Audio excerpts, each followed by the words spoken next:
আজকে ছাত্রদেরকে পড়াশোনার ব্যবস্থা করতে হবে। হাজার গরিব মেধাবী উচ্চশিক্ষায় শিক্ষিত হতে পারে না। অর্থের জন্য রাষ্ট্রকে অবশ্যই প্রত্যেকটা ছাত্রের জিম্মা গ্রহণ করতে হবে। রাষ্ট্র একজন ছাত্রের পড়াশোনার ব্যবস্থা করবে, সমস্ত জিম্মাদারি থাকবে রাষ্ট্রের। ব্যক্তিগত কোনো টাকায় কোনো ছাত্র যেন পড়তে না হয় সেই ব্যবস্থা রাষ্ট্রকে করতে হবে।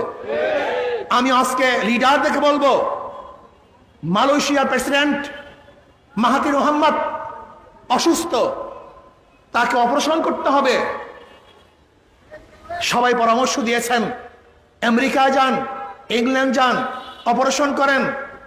তিনি বলেছেন না, আমার দেশে হসপিটাল করো, আমি এখানে চিকিৎসা করব, অন্য জায়গায় আমি চিকিৎসা করব না। আজকে এই দেশের লিডারদেরকে বলবো, তোমরা বাহিরে চিকিৎসা নাও, কিন্তু আমাদের দেশের হসপিটাল অবস্থা